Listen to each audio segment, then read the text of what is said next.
She was on her knees in the executive bathroom, scrubbing porcelain while party music pulsed through the walls, and her co-workers' laughter echoed down the hall. But the Vampire King's reflection appeared in the polished marble behind her. He'd been standing there for 3 minutes, memorizing every face that had walked past and sneered. Now he needed her name, her employee file, and a list of everyone who thought humiliation was entertainment, because by morning this company would learn what protection looked like. The bleach burns Mara's nose with every breath she takes, a chemical sting that makes her eyes water, though she refuses to let actual tears fall, because crying would mean admitting this is real, and not some nightmare she'll wake from when her alarm screams at 6:30 tomorrow morning. The bass line of Jingle Bell Rock pulses through the marble walls like a second heartbeat, each thump a reminder that 40 feet away, her co-workers are laughing and drinking and celebrating while she's here on her knees with a toilet brush in her raw red hands, scrubbing porcelain that costs more than 3 months of her salary. The cold marble presses into her kneecaps through her cheap dress pants, and she focuses on counting tiles because if she counts tiles, she doesn't have to count the faces that walked past the open bathroom door, doesn't have to remember the 12th person who looked right at her and laughed before the sound of their heels clicked away down the hallway. 47 black tiles, 53 white ones, a pattern that probably cost some designer a fortune to make look random when nothing in this building is random. Everything is calculated. Everything is about power and who has it and who doesn't. 6 years ago, she walked through the front doors of Helix Dynamics with her law degree still warm from the printer and her head full of cases she'd memorized and arguments she'd rehearsed. Top 15% of her class. 3 recommendation letters that used words like brilliant and meticulous and destined for partnership. 6 years ago, Claire Duchamp shook her hand in the lobby and said welcome to the team with a smile that didn't reach her eyes, and Mara had been too eager to notice the way that smile had teeth. Year 3 was when it started, when the brief she'd written for the Morrison case showed up in a senior associate's name, and Claire said, "Oh, sweetie, you must have forgotten to add your signature. These things happen. We'll be more careful next time." But there was no next time because Mara learned to be invisible, learned that invisible meant safe, learned that if she didn't reach for credit, she wouldn't get her fingers slapped. Year 5, she stopped existing entirely, a ghost who filed motions and researched precedents and made coffee and nodded when people talked over her in meetings as if she were a piece of furniture that occasionally took notes. Tonight, Claire handed her the toilet brush with that same smile, the one with teeth, and said, "It's team building, sweetheart. Everyone contributes in their own way." And 36 other people watched it happen and not one of them said a word. The shadow in the polished marble catches her attention first, a dark shape that doesn't move the way shadows should, doesn't waver when she shifts her weight from one aching knee to the other. She thinks it's her own reflection warped by exhaustion and humiliation until she realizes shadows don't have edges that sharp, don't stand that perfectly still while everything else in the world keeps spinning. When she turns her head, the bathroom door frames him like a portrait.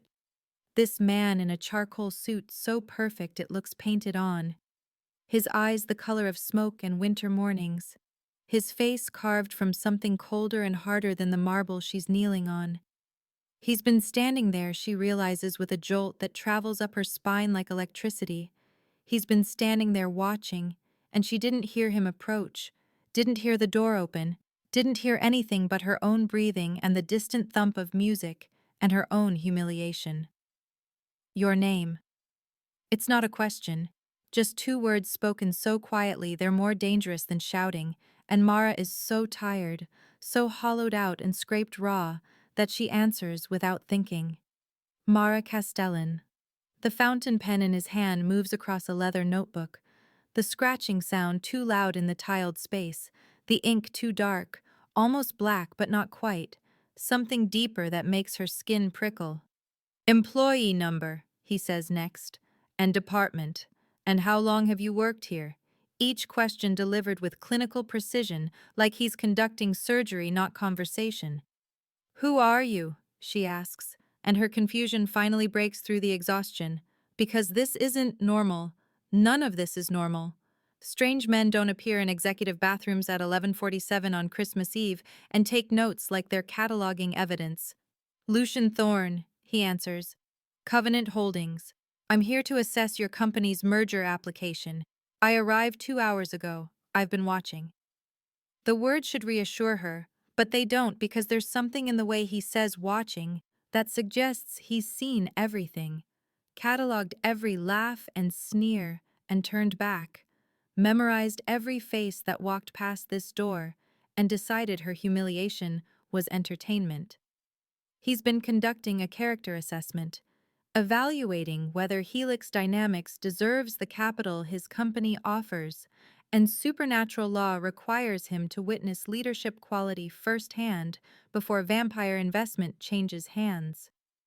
What he's witnessed tonight is systematic cruelty dressed up as team building, casual humiliation performed for an audience of 37 people who either participated or ignored, and both responses have failed his assessment spectacularly. I need the names of everyone who gave you that brush, who laughed, who walked past, he says. Write them down. Why? Mara asks, and it's the first spark of resistance she's felt in years, this small word pushed past the weight of exhaustion and shame. He crouches then, drops to her eye level in a movement that's too fluid, too controlled, and suddenly they're face to face in this bathroom that smells like bleach and expensive soap, and his eyes catch the fluorescent light in a way that's wrong, in a way that makes her pulse jump in her throat. Because I was standing here, he says. That makes you my responsibility now. When someone labors in sight of my kind, they're protected. You were in my sight. They made you invisible. That's theft of dignity. I don't allow theft. The elevator ride to the 42nd floor happens in silence, Mara still holding the toilet brush because she forgot to put it down, her reflection fractured in the mirrored walls, while Lucian stands beside her like a statue that doesn't need to breathe. The penthouse suite is all chrome and darkness, blackout curtains covering windows that should show the city spread out below, a single desk lamp creating a pool of light that doesn't quite reach the corners where shadows gather too thick. Files stamped with Helix Dynamics, Blood Covenant application. Cover the desk in neat stacks, and Mara notices there are no mirrors anywhere. Notices that when Lucian walks past the dark windows, his reflection doesn't appear in the glass, and her brain tries to rationalize it, tries to explain it away as a trick of lighting or exhaustion or stress, but the rationalization won't stick.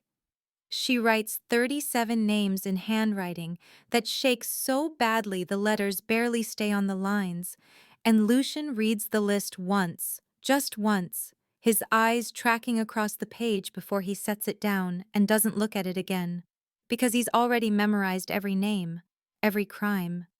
He makes a phone call in a language she doesn't recognize, something old and harsh and beautiful all at once, words that sound like they were carved from stone.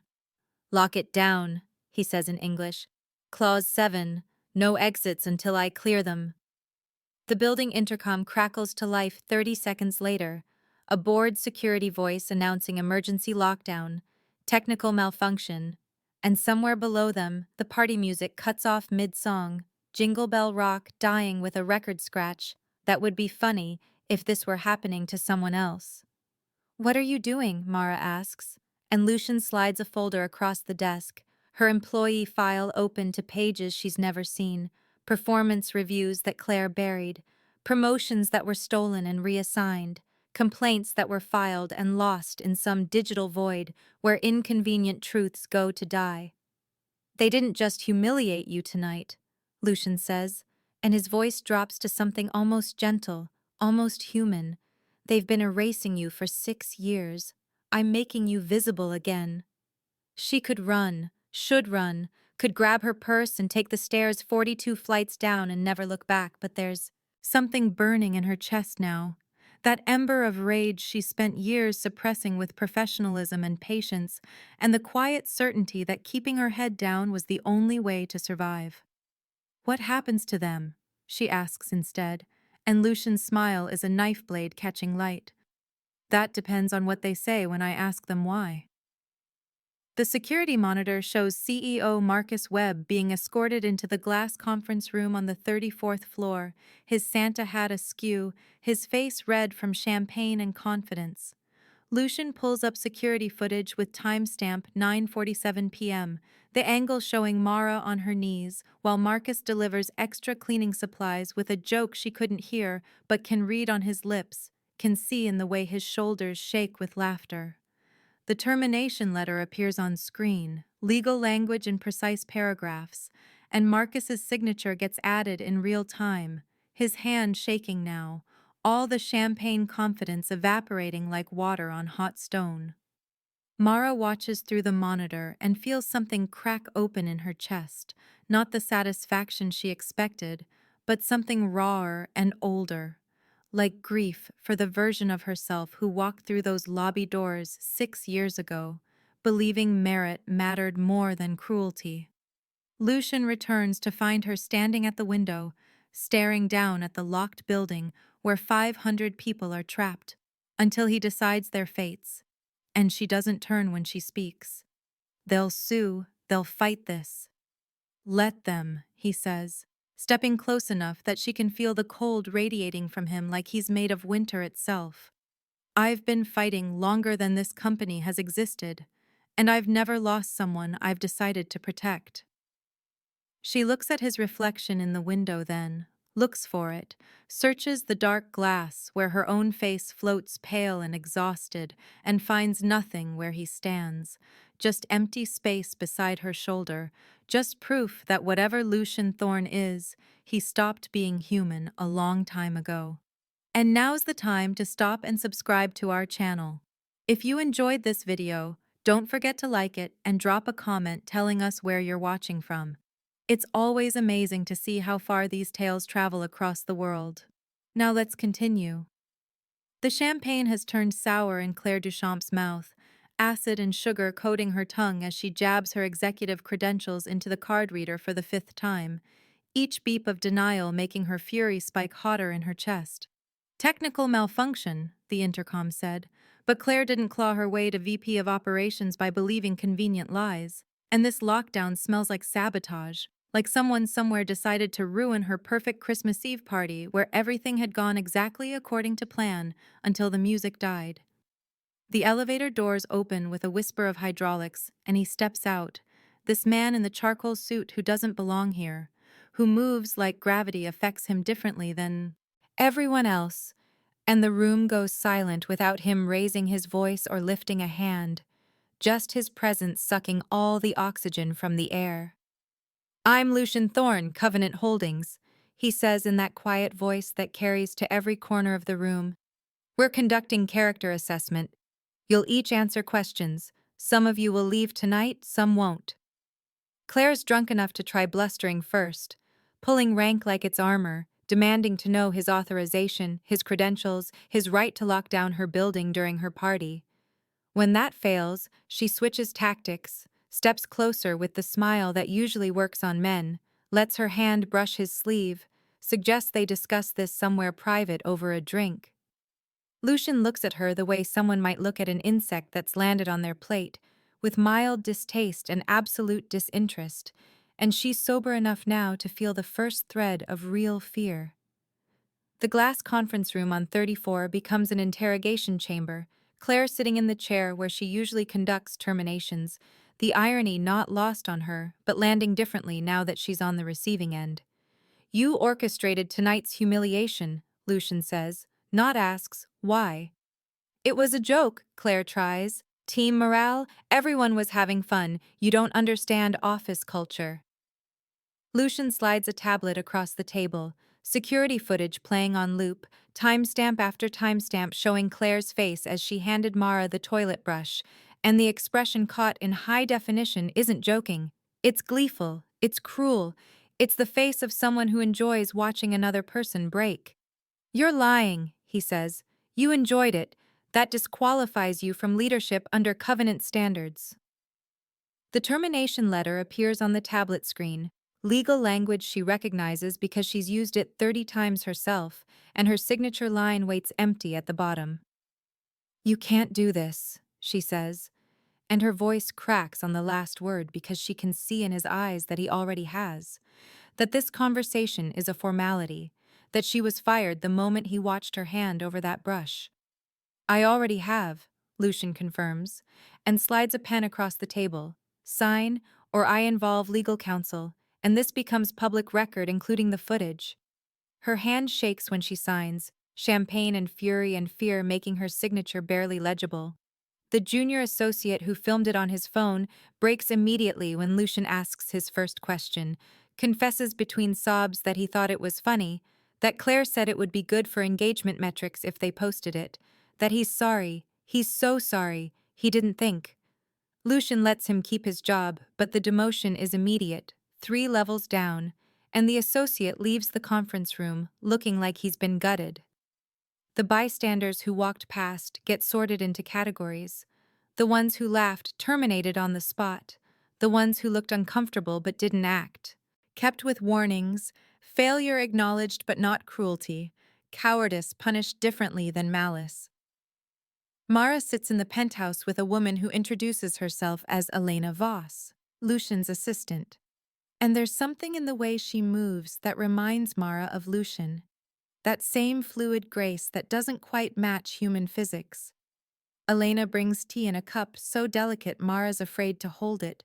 Explains in a voice like cut crystal that protection invocations are rare, that Lucian doesn't usually involve himself this directly, but Mara was harmed in his legal sight during assessment, and that makes it covenant law, not corporate politics. Helix applied for $400 million in vampire investment 6 months ago, Elena continues. Blood covenant capital in exchange for ethical oversight, supernatural resources paired with mortal enterprise under strict character requirements. The assessment determines if company leadership is worthy of vampire resources, if the humans asking for immortal money can be trusted with immortal power, and tonight's humiliation failed that assessment so spectacularly that Elena almost sounds impressed. But if Lucian rejects the merger, Mara realizes with sickening clarity, Helix collapses, the company's been restructuring in anticipation of Covenant capital, 600 employees lose their jobs. So I'm destroying 600 lives because 37 people were cruel, Mara says, and the tea tastes like ashes in her mouth. No, Elena corrects. They destroyed 600 lives when they chose cruelty. You're just the witness, the mirror that reflected what was already broken. Dawn comes at 6:34, and Mara hasn't slept. Sits in what used to be Claire's office, cleared overnight by people she never saw. Claire's motivational posters replaced with nothing, just empty walls waiting to be filled with something better. Lucian enters with coffee that smells expensive, looks as fresh as he did at midnight because he doesn't sleep, doesn't need to. And Mara wonders if he remembers what exhaustion feels like, or if 400 years erased that particular human weakness. He presents her with a contract, pages of legal language that she's trained to parse, the title catching her eye first. Interim Chief Operating Officer, Helix Dynamics, 1-year term, salary $280,000. You rebuild the culture. I provide resources and protection. I was cleaning toilets 8 hours ago, Mara says, and it sounds absurd even to her own ears. The distance between that bathroom floor and this executive office too vast to cross in a single night. Lucian sits across from her, and there's something different in his posture now.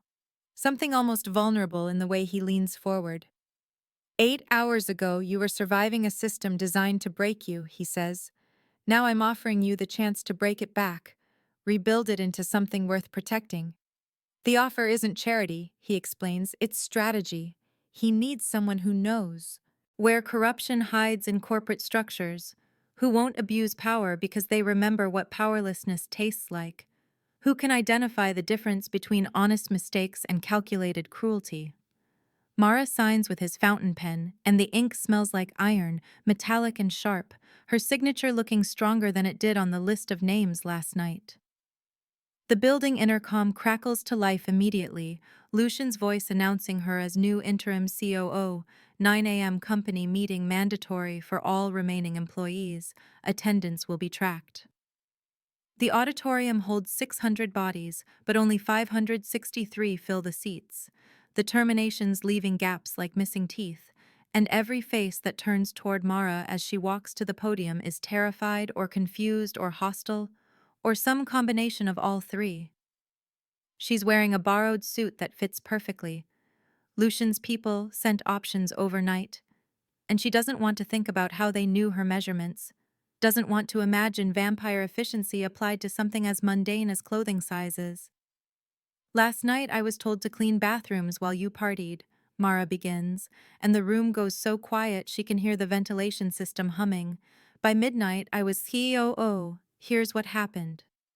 She names the abuse without flinching, describes the toilet brush and the laughter and the 37 people who participated or ignored, explains the terminations and the reason. Covenant Holdings won't invest in cruelty, she says. Neither will I. We're rebuilding this company on different foundations, or we're not rebuilding at all. New rules scroll on the screen behind her. Zero tolerance policies, open reporting systems, quarterly ethics audits conducted by external vampire oversight. You're either rebuilding with me or leaving with severance, she finishes. Choose. The middle manager who stands is someone Mara recognizes from finance, someone who walked past that bathroom door around the 9th or 10th person. She lost count. Why should we trust someone who slept her way into power, he asks. And the question lands exactly how he intended, poison wrapped in professionalism. Mara learned something from watching Lucian interrogate Claire, learned that quiet is more dangerous than loud, that pauses carry more weight than shouting. Because the man who gave me this job is a 400-year-old vampire who values contracts and character, she says. He doesn't sleep with anyone. Any other questions? The silence that follows is stunned, absolute, broken finally by slow clapping from the back row, where a junior analyst named Samir sits. Someone Mara remembers from the filing room, someone else who learned to be invisible. The clapping spreads like fire. Not everyone, maybe half the room, but it's enough. The staff bathroom on the second floor becomes Mara's refuge after the speech, the adrenaline draining so fast she barely makes it to the stall before her stomach empties, coffee and bile and terror, leaving her shaking on the tile. Lucian finds her somehow, always finds her, hands her a bottle of water and waits while she rinses her mouth, doesn't speak until she's ready. You were extraordinary, he says. And there's something in his voice that wasn't there before, some crack in the ice that's been there since they met. They think I'm sleeping with you, Mara says, because it's easier than addressing the compliment, easier than acknowledging the way her chest tightens when he looks at her like she's something rare. Let them, Lucian answers after a pause that stretches too long. It's simpler than explaining what you actually are to me. What am I to you? Mara asks, and the question hangs between them in the fluorescent light. Too big for a bathroom, too important for a moment stolen between meetings. A reminder that some things are still worth protecting, Lucian says. But the answer feels incomplete, feels like he's avoiding the real question underneath, the one neither of them is ready to ask. The alarm goes off at 5:30 on January 7th, and Mara wakes in the apartment Covenant Holdings, provided 3 blocks from Helix headquarters, exhausted in that bone-deep way that comes from 14-hour days sustained over 2 weeks without break. The new reporting systems are working, anonymous submissions coming through the digital portal she designed with Elena's help, 2 more quiet terminations documented and legal. Both middle managers who thought the regime change meant they could wait Mara out. The company is stabilizing, profit margins ticking up 0.3%, employee satisfaction surveys showing cautious improvement, and Mara knows she's effective, even as the exhaustion threatens to pull her under. She sees Lucian only in formal meetings now, Thursday afternoon check-ins where he sits across the conference table distant and professional, watching from corners with those dark eyes that seem to catalog everything. The distance should be a relief, but instead it creates this tension that crawls under her skin, makes her hyper-aware of the way he doesn't breathe quite right, the way light bends around him in patterns that don't match natural physics, the way her pulse jumps when he enters a room, even though he's always perfectly controlled. The external Covenant team arrives on a Tuesday morning, 3 vampires in expensive suits led by Simone Arsenault, who moves like water and speaks with a French accent softened by 300 years. The audit takes 2 days, Simone and her team reviewing every policy change, every termination, every new protocol Mara implemented, and on the second afternoon, Simone requests a private meeting in what used to be Claire's office. He's never invoked personal protection before, Simone says without preamble, sitting across from Mara with the kind of stillness that only comes from centuries of practice. Never restructured a deal around one human's dignity.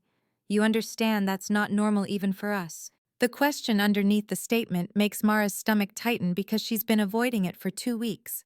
Avoiding the question of what Lucian's real motives are, whether this protection is strategic or something else entirely. Simone leaves without pressing, but the seed of doubt stays planted, growing roots in the spaces between Mara's thoughts. Claire Duchamp sits in her car outside Helix at dawn on January 8th, bitter and calculating as she watches employees file into the building she used to command. Her termination came with a generous severance because Covenant Holdings doesn't do petty revenge, just permanent removal. But the money doesn't heal the wound to her pride. She calls her mentor on an encrypted line, Senator Victoria Hale, who answers on the second ring with the brisk efficiency of someone who's been awake for hours. Claire spills everything, the mysterious lockdown, the casual mentions of vampires that she thought were corporate metaphor, until the termination letter, Mara's impossible promotion from janitor to COO in a single night. If there's a Covenant application, there are people who need to know, Hale says, and her voice carries the weight of political machinery already turning. Stay close, document everything, we'll talk soon. The mole gets activated 3 days later when Claire meets Jason Torres in a coffee shop 6 blocks from Helix, far enough that no one will connect them.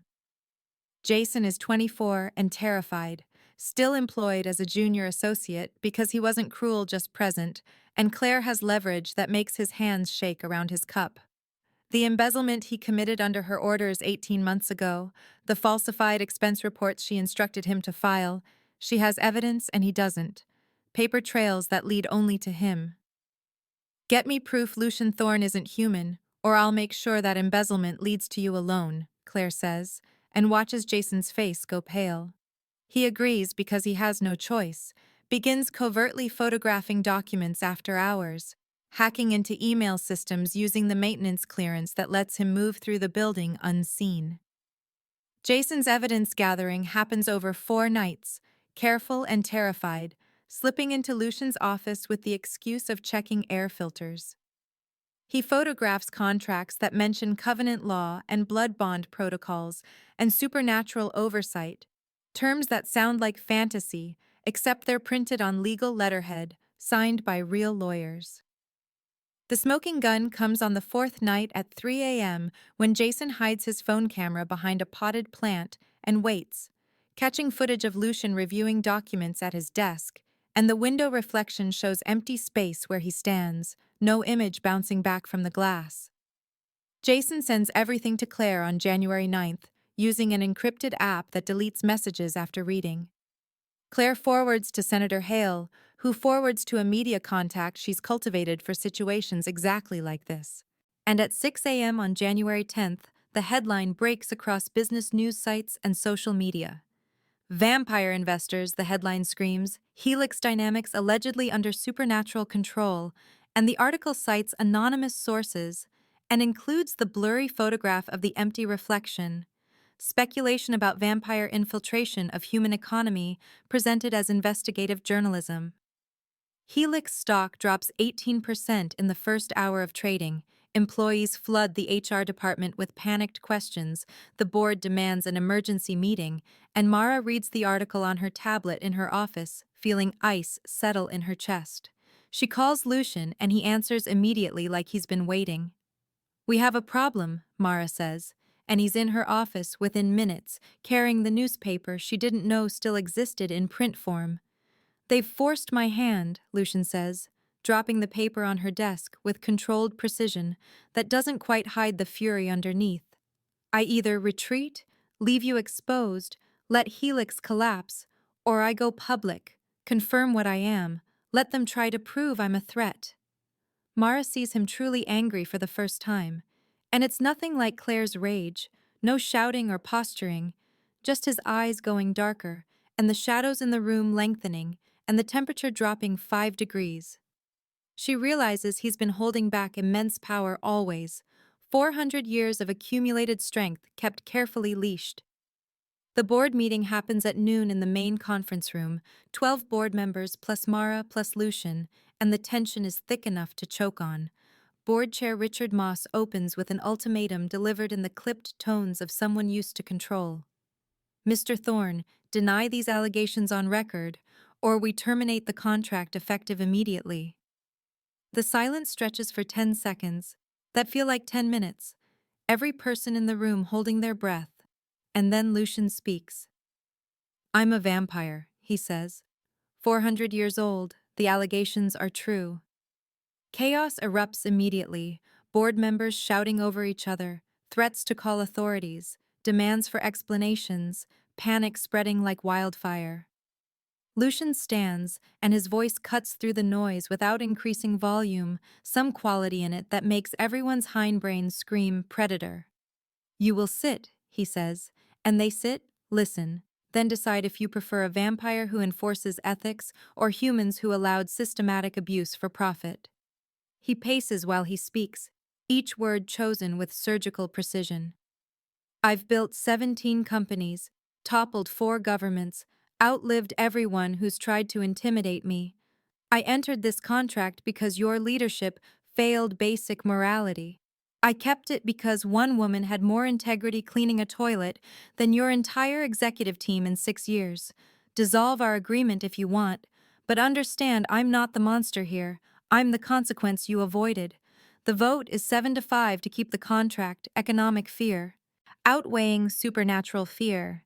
And Mara watches board members choose money over morality while pretending they're making the ethical choice.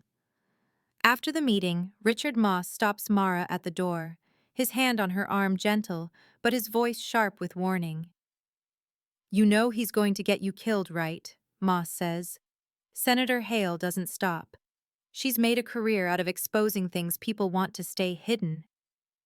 Mara pulls her arm free and walks to her office, but she can see Lucian through the glass wall of the conference room, still standing at the head of the table. And she realizes something that should terrify her, but doesn't. She's not afraid of him, not of the 400 years, or the supernatural power, or the way shadows bend when he's angry. She's afraid for him, afraid of what Senator Hale and the Daylight Caucus will do, afraid that protecting her has made him vulnerable in ways he hasn't been in centuries. Senator Victoria Hale watches Lucian's public confirmation on 3 screens simultaneously in her Capitol Hill office, satisfaction curling at the corners of her mouth as she reaches for her phone to schedule a press conference within the hour. The statement she delivers at 2 p.m. Eastern Time is calibrated for maximum impact, every word tested in focus groups, designed to trigger protective instincts in voters who've never considered vampires as anything but fiction. "If vampires operate in our economy, Americans have the right to know," Hale says into a forest of microphones. "I'm calling for congressional hearings on supernatural entities in commerce, and the Supernatural Registration Act I'm introducing will ensure these beings submit to the same oversight and accountability as every other participant in our markets." She uses Helix as her test case because Claire provided perfect ammunition, vulnerable employee manipulated by ancient predator, 600 jobs controlled by something that doesn't eat or sleep or die. "This is a threat to human autonomy," Hale concludes, and the news cycle devours it within minutes. Lucian's countermove comes through Elena, who makes the call to Hale's chief of staff with the kind of courteous professionalism that carries implied threat. Mr. Thorne invites the senator to private negotiation at Helix Tower to discuss mutually beneficial resolution. Hale accepts because she thinks she has leverage, brings her personal lawyer and a concealed recording device slim enough to hide in her bracelet, arrives at the penthouse office as evening settles over the city. The space is designed to intimidate with floor-to-ceiling windows, showing the grid of lights below, furniture that costs more than most people's cars, and Lucian waiting behind a desk that could double as a spacecraft. "Senator Hale," Lucian says without rising, "please sit." And the lack of deference in his tone makes her lawyer shift uncomfortably. "Register voluntarily," Hale opens, skipping pleasantries because she's learned that directness unsettles people. "I'll ensure favorable terms, positive press. We can present this as cooperative transparency." "I've existed 4 centuries without your permission," Lucian responds, and something in his stillness reminds Hale of deep water. "I'll continue regardless of your legislative theater." "Then I'll subpoena records," Hale counters. "Freeze assets through emergency injunctions. Expose everyone you've protected, starting with Ms. Castellan," and she watches for the tell she's been trained to spot in 30 years of political warfare. Lucian's hand tightens on the armrest, just fractionally, but it's there, the first visible weakness she's seen. "You risked everything for her," Hale presses. "That makes her leverage. That makes her the pressure point I need."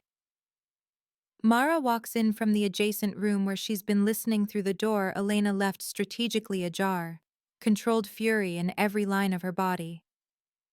"I'm not leverage," Mara says, and her voice cuts through the room with unexpected authority. "I'm the person who'll testify that every word of your concern is performative cruelty dressed as politics." Hale makes her first mistake by underestimating the woman in the borrowed power suit. "You're a paralegal with a fake promotion," Hale says dismissively. "No one believes you. You're a victim he's using for good optics." "I'm COO of a company your donor Claire Duchamp tried to destroy out of spite," Mara counters, and produces a tablet with documentation already queued. "I have emails, performance reviews, security footage of systematic harassment, and I have a vampire willing to testify under oath about what he witnessed. You want a hearing? Let's have one. Let's put Claire's embezzlement cover-ups and your Daylight Caucus funding sources under the same microscope you're aiming at Covenant Holdings." The stalemate crystallizes in the silence that follows. Hale realizes that going public means exposing Claire's crimes, which means losing a major donor and facing questions about her own vetting processes. Lucian realizes that going public means Mara becomes a permanent target for every anti-supernatural extremist with a manifesto and a grudge. Mara realizes she's the only one in the room willing to risk everything because she's already lost everything once and survived it. "This isn't over," Hale says as she stands, her lawyer scrambling to follow. "See you at the hearing," and the threat lands like a promise.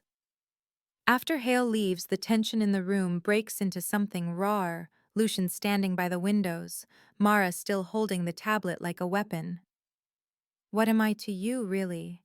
Mara asks, because the question has been building for 2 weeks. A project, guilt, a pet cause you took on to feel noble. Lucian turns, and there's rawness in his expression she's never heard in his voice before.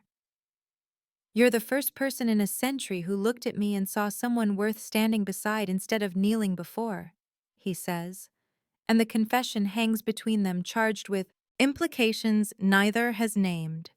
The silence stretches until they're inches apart, close enough that Mara can see the way his eyes aren't quite human in the dim light. "I don't kneel for anyone anymore," Mara says, and it's both statement and challenge. "I know," Lucian responds. "That's why I would burn this city to keep you safe, and the vow carries weight beyond metaphor."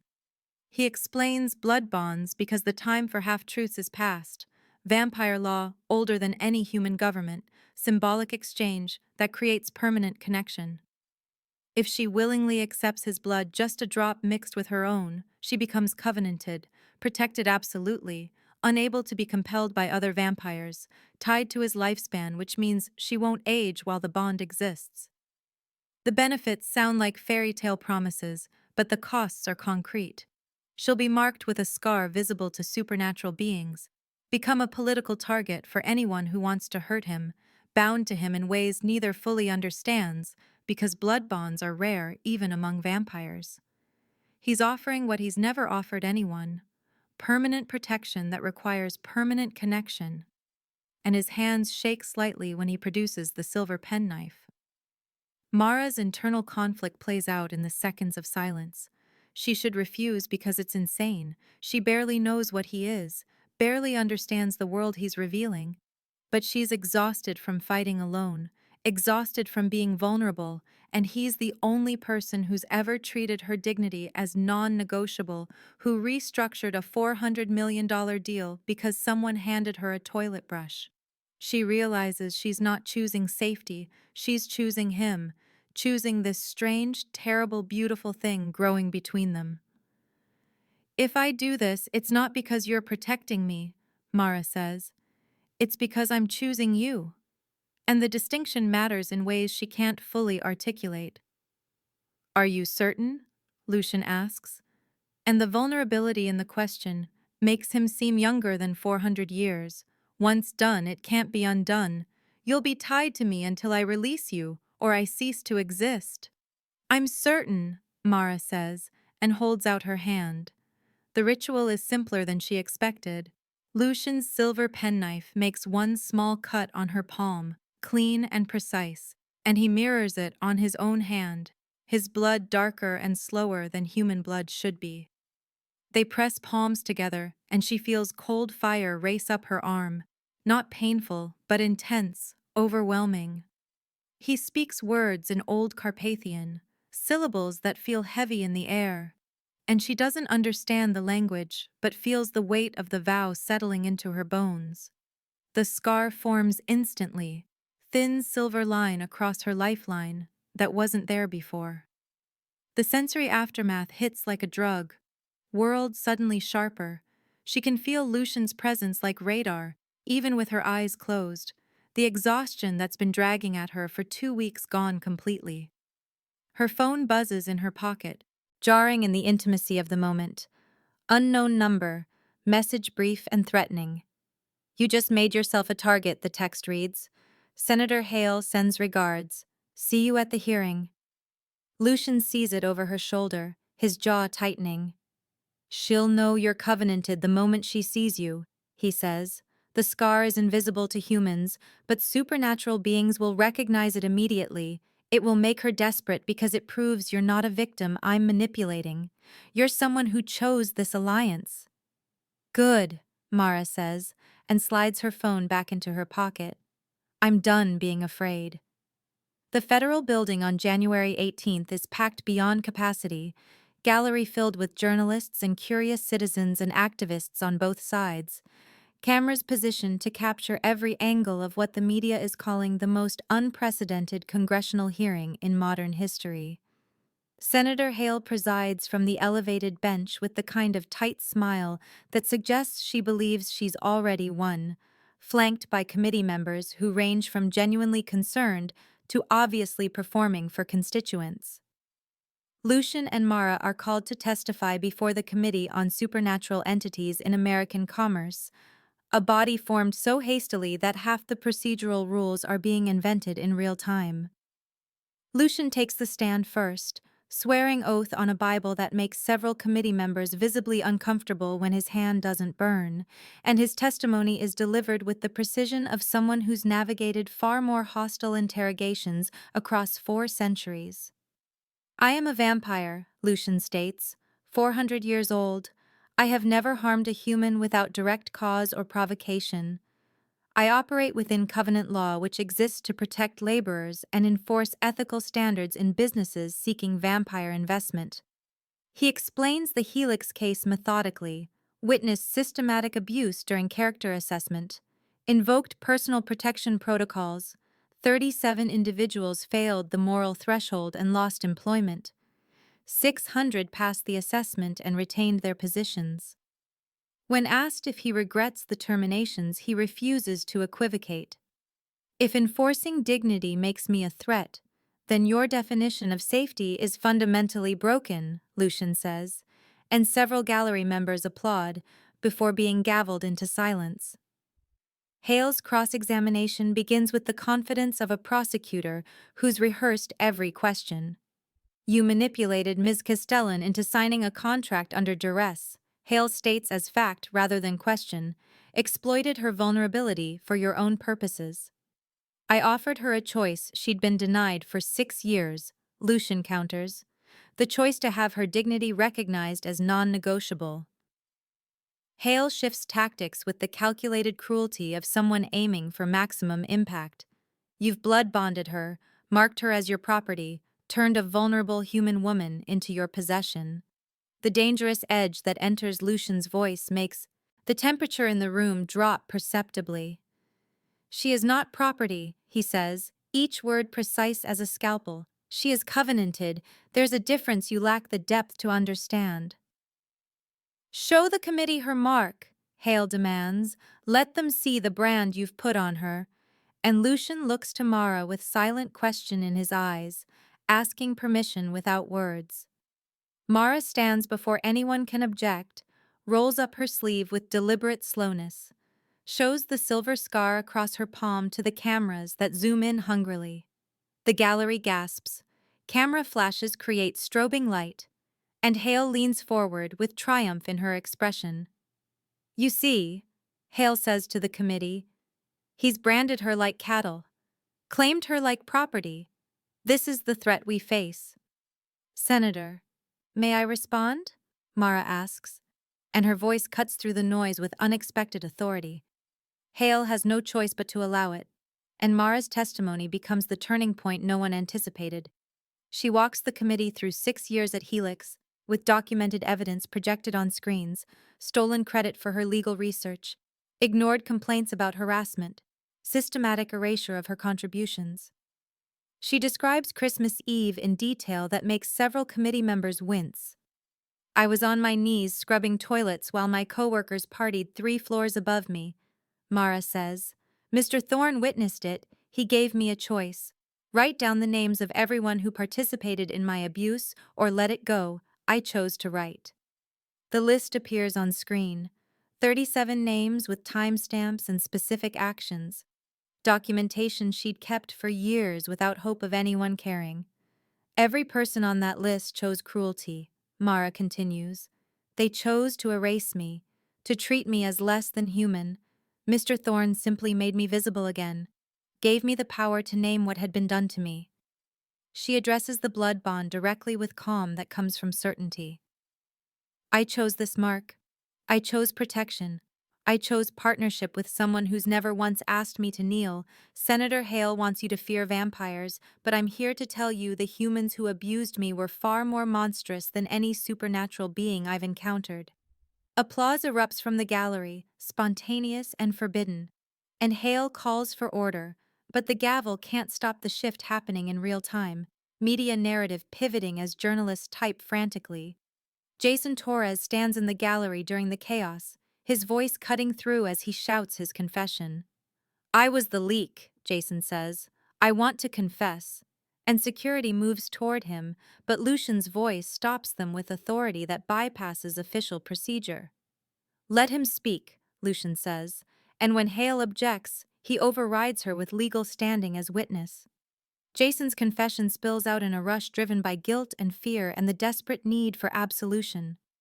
He admits Claire's blackmail, shows the evidence of embezzlement she forced him to commit and then held over him, explains Hale's coordination in the plan to fabricate evidence and destroy Lucian's credibility. He produces emails and recordings he'd been documenting as insurance against Claire turning on him, messages between Hale and Claire discussing neutralizing vampire influence and using the Castellan woman as leverage. I was terrified, Jason says, and his voice breaks. Claire had evidence that would have destroyed my life, but I can't do this anymore. Mara didn't deserve what we did to her. None of this was about safety. It was about revenge and politics and protecting people who should have faced consequences years ago. The committee votes to censure Hale immediately, 11 to 1, and criminal investigation is launched for blackmail and witness tampering and conspiracy. Media turns on her with the same fervor they'd aimed at Lucian hours before, cameras tracking her exit as she's escorted from the chamber, trying to maintain composure and failing visibly. Outside the federal building, reporters mob Lucian and Mara with shouted questions they don't answer, walking to the waiting car with Elena running interference. Inside the car's privacy, Mara lets out breath she didn't know she was holding. "Is it always like this?" Mara asks. "Being with you?" And the question encompasses more than just media attention. "Yes," Lucian says. "Because he won't lie to her. I won't pretend otherwise. My existence draws attention and danger and complications that will follow you now." "Good thing I'm not easily frightened anymore," Mara responds, and finds she means it. Lucian's rare smile transforms his face into something younger. "No," he says, "you're extraordinary," and the word carries weight beyond simple compliment. Mara's phone buzzes with voicemail from unknown number. Woman's voice with European accent that sounds old in ways that have nothing to do with age. "Ms. Castellan," the voice says. "My name is Genevieve. I represent the Council of Nine. We've been watching your testimony with great interest. We need to meet. Your bond with King Lucian has implications that extend beyond human politics. Call this number within 24 hours. Mara plays it for Lucian and watches his expression darken in ways that make her newly heightened senses spike with alarm. "I was hoping we'd have more time," Lucian says. And something in his tone suggests the congressional hearing was only the beginning.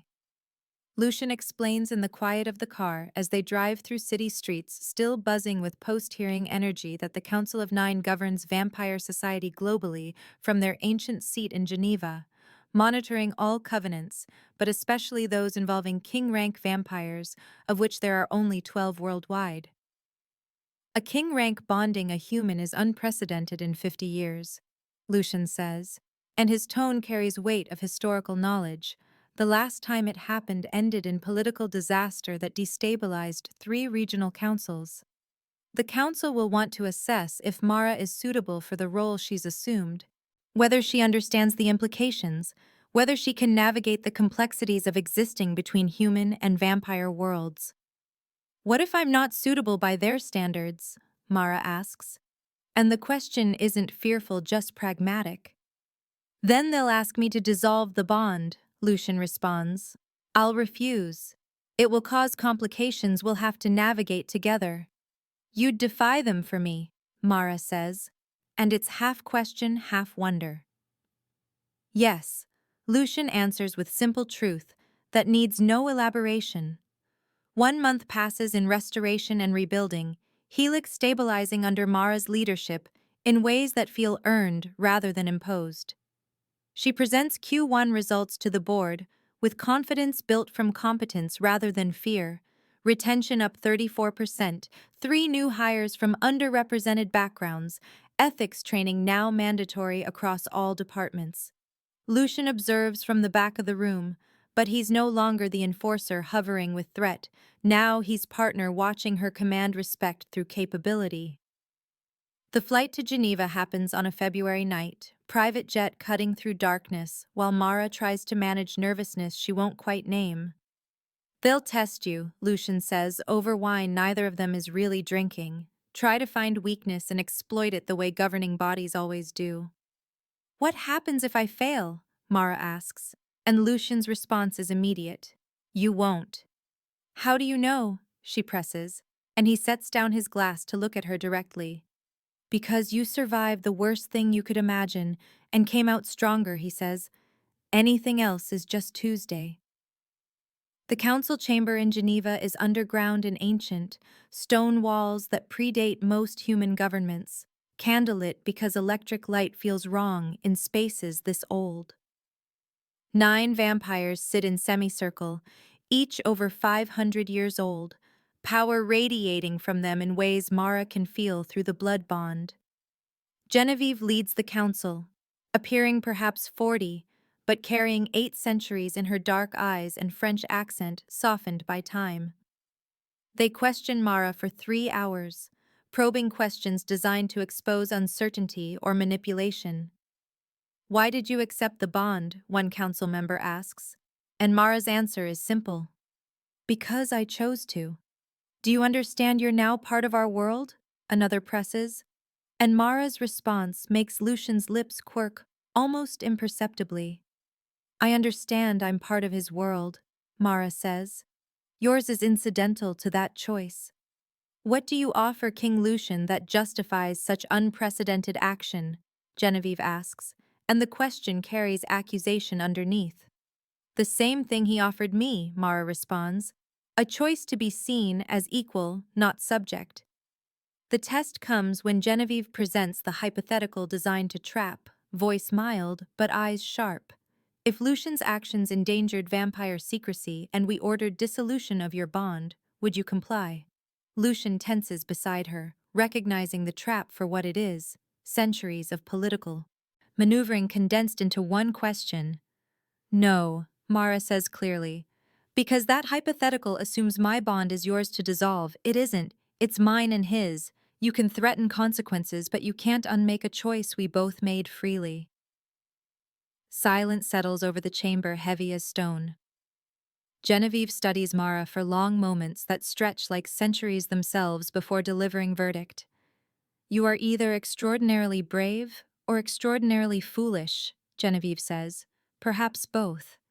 The pause that follows feels weighted with implications before she continues. "The council recognizes your bond as legitimate under covenant law. King Lucian, you are responsible for her conduct in supernatural matters. Ms. Castellan, you are responsible for his conduct in human matters. Keep each other accountable. You're dismissed." As they turn to leave, Genevieve adds something that sounds almost like approval. "For what it's worth, it's been a long time since we've seen a bond formed from genuine partnership rather than possession. Don't squander it." In the hotel room that night, Mara collapses on the bed with exhaustion that feels cleansing rather than depleting. "I can't believe that's over," she says, and Lucian sits beside her with the kind of closeness that's become natural. "It's never over," he says honestly, "but it's manageable."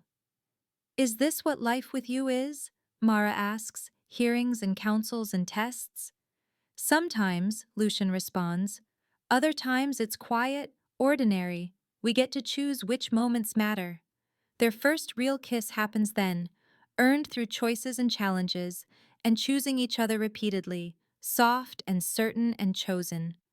6 months later, on Christmas Eve, 1 year after the original humiliation, Helix Dynamics hosts a company party that feels transformed. The atmosphere is inclusive and joyful and safe in ways the previous year's celebration never was. Employees mingling comfortably without the undercurrent of cruelty that used to poison every interaction. Mara moves through the space in elegant dress with champagne in hand, and Lucian at her side, no longer invisible or kneeling, but visible and equal. Samir approaches with the kind of respectful familiarity that comes from genuine culture change. "Ms. Castellan, I wanted to thank you," he says. "The culture here is actually good now. People feel safe." "That's all of us. Not just me," Mara responds, but Samir shakes his head. "You started it," he insists. "You didn't have to. You could have taken severance and run. Running would have meant they won," Mara says. "I was done letting them win." Later, she excuses herself and walks to the executive bathroom, the same one she'd scrubbed on her knees a year ago, now remodeled with brighter lights and fixtures that don't speak of deliberate humiliation. She stands where she knelt, saying goodbye to the ghost of who she was. Lucian appears in the doorway, mirror moment of their first meeting, but transformed by everything between. "Checking for ghosts," he asks, and his tone is gentle. "Saying goodbye to one," Mara responds. Any regrets? Lucian asks, and she turns to face him fully. About that night? No, she says. About choosing you never. Lucian steps closer with that stillness that's become familiar comfort. I should warn you, he says. Vampire bonds are permanent. You're rather stuck with me. Good thing I don't believe in halfway commitments, Mara responds, smiling. They return to the party together, side by side and visible and equal, choosing each other in front of everyone. A year ago I was invisible, Mara thinks as they rejoin the celebration. Now I'm seen, not because someone granted me visibility, but because I refused to disappear, and I found someone who never asked me to.